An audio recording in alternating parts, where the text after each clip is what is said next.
जय श्री कृष्ण मित्रों, केम छो? बधा मजामां ने?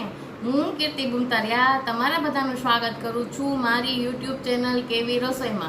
આજે હું લઈને આવી છું અંગુર રબડી। મિત્રો, આ રબડીની સ્ટાઇલ એકદમ નવી રીતની હોય છે અને અહીંયા અંગુર પણ આપણે નવી રીતથી બનાવી રહ્યા છીએ। તો તમે એકવાર ચોક્કસથી બનાવજો અને મને કોમેન્ટમાં જણાવજો કે તમને કેવી લાગી મારી રેસીપી। તો ચાલો આપણે બનાવવાનું જોઈ લઈએ અંગુર રબડી। હલો ફ્રેન્ડ્સ, આવી ભયંકર ગરમીમાં આપણને ઠંડુ ખાવાનું મન થતું હોય છે અને ઠંડુ પીવાનું મન થતું હોય છે, એટલે આજે હું લઈને આવી છું અંગુર રબડી। મિત્રો, આ રેસીપી આપણને ગરમીમાં રાહત આપે, પેટમાં ઠંડક આપે એવી રેસીપી છે અને બાળકોને તો ખૂબ જ પ્રિય હોય છે। તો ચાલો આપણે બનાવવાનું જોઈ લઈએ અંગુર રબડી। સૌ પ્રથમ અંગુર રબડી બનાવવા માટે મિત્રો મેં અહીંયા આ રીતનું એક બાઉલ લઈ લીધું છે। હવે આ બાઉલમાં મેં આપણે ગમે તે ઘરમાં રહેલા કપનું માપ સેટ કરી લેવાનું છે। તો મેં અહીંયા 1 કપ જેટલી દરેલી ખાંડ લઈ લીધી છે। ત્યાર પછી અહીંયા કપના માપથી અડધો કપ જેટલું આપણે ઘી લેવાનું છે। મિત્રો, મેં ઘી ઘરે જ બનાવેલું છે, તે જ હું અહીંયા ઉપયોગમાં લઈ રહી છું। પછી આપણે ઘી અને ખાંડને સારી રીતે ફેટી લેવાનું છે। હું અહીંયા ચમચીની મદદથી ફેટી રહી છું અને આપણે એની ક્રીમ તૈયાર કરવાનું છે। તો તમે અહીંયા જુઓ, આપણું ઘી અને ખાંડ સારી રીતે ફેટાઈ ગયા છે। ત્યાર પછી મેં અહીંયા ગળણી લીધી છે અને 1 વાટકો જેટલો મેં મેંદાનો લોટ લીધો છે। અહીંયા આપણે થોડો થોડો મેંદાનો લોટ ઉમેરી અને આપણે ગળણીમાં ચારી લેવાનો છે। ત્યાર પછી 1 સેસે આપણે મિલ્ક પાવડર લીધું છે, તે પણ હું અહીંયા ગળણીમાં ઉમેરી અને ચારી લઉં છું। પછી મેં અહીંયા 1 ચમચી જેટલો બેકિંગ પાવડર લીધો છે, તે પણ હું આ ગળણીમાં ઉમેરી દઉં છું અને તેને પણ આપણે ચારી લેવાનો છે। અને હવે ત્યાર પછી મેં અહીંયા 1 ચમચી જેટલો એલચી પાવડર લીધો છે।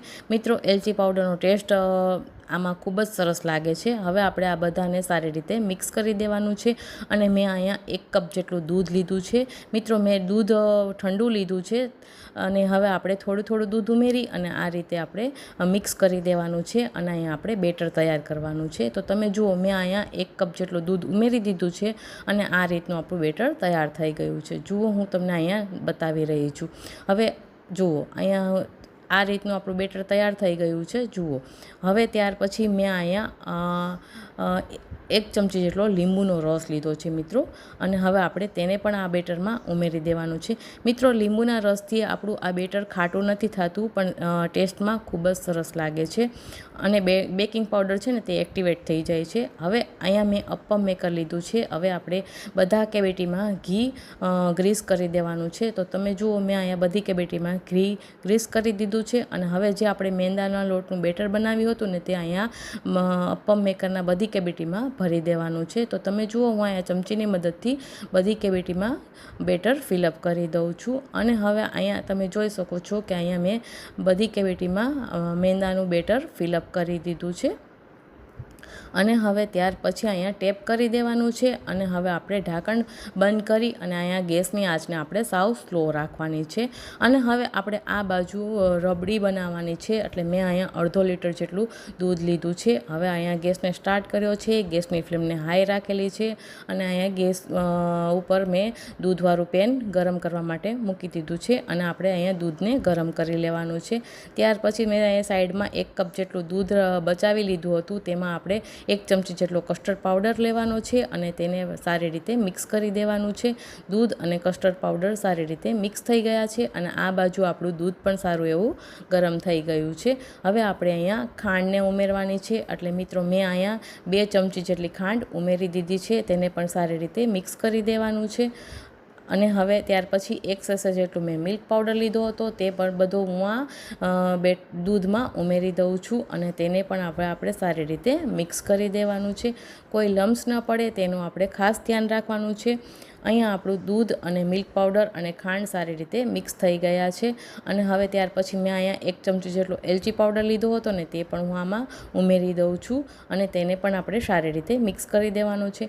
મિત્રો, અહીંયા તમારે જો રબડી વધારે ગળી પીવી હોય ને તો તમે વધુ ખાંડનો ઉપયોગ કરી શકો છો। ત્યાર પછી જે આપણે કસ્ટર્ડ પાવડરવાળું બેટર બનાવ્યું હતું ને તે અહીંયા બધું ઉમેરી દેવાનું છે અને તેને પણ આપણે સારી રીતે મિક્સ કરી દેવાનું છે। તો હવે જુઓ, અહીંયા ચમચીથી આપણે સારી રીતે કસ્ટર્ડ પાવડરવાળું ગોળ મિક્સ કરી દીધું છે અને હવે અહીંયા આપણે દૂધને સારું એવું ઉકાળવાનું છે અને અહીંયા આપણી રબડી થોડી ઘટ થઈ જાય ને ત્યાં સુધી આપણે એને કૂક કરવાની છે. તો હવે જુઓ રબડી આપણી તૈયાર થઈ ગઈ છે અને આ બાજુ આપણા મેંદાના જે કેક બનાવી હતી ને તે તૈયાર થઈ ગઈ છે, પણ મિત્રો મારે નીચેથી બેસી ગઈ છે.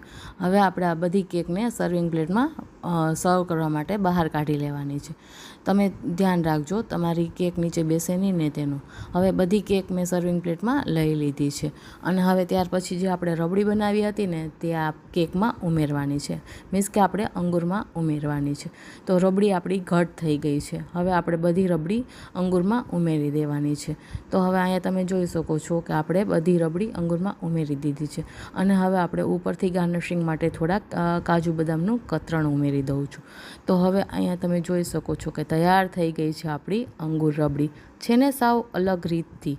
તો હવે આપણે આને ફ્રીજમાં 2 થી 3 કલાક માટે સેટ કરવા માટે મૂકી દેવાની છે, જેથી કરીને આપણી અંગૂર રબડી ફ્રીજમાં સારી રીતે સેટ થઈ જાય અને આપણે જ્યારે પણ ઉપયોગમાં લઈએ ને ત્યારે આપણી અંગૂર રબડી ખાવામાં ખૂબ જ ઠંડી અને પેટમાં રાહત આપે તેવી બની જાય. તો છે ને સાવ નવી રીતથી અંગૂર રબડી. તો મિત્રો ગરમીમાં રાહત આપે અને ઠંડક આપે તેવી આ રબડી છે. તો મિત્રો તૈયાર થઈ ગઈ છે આપણી અંગૂર રબડી. તમે પણ આ રીતે એકવાર ચોક્કસથી ટ્રાય કરજો અને મને કોમેન્ટમાં જણાવજો કે તમને કેવી લાગી મારી રેસીપી. જો રેસીપી પસંદ આવી હોય તો વિડીયોને લાઇક કરજો, શેર કરજો, સબસ્ક્રાઈબ કરીને બેલ આઇકન જરૂરથી દબાવજો. ફરી મળીશું આ નવા વિડીયો સાથે, નવી રેસીપી સાથે. ત્યાં સુધી આવજો. જય Shri Krishna. Bye bye. Thanks for watching my video.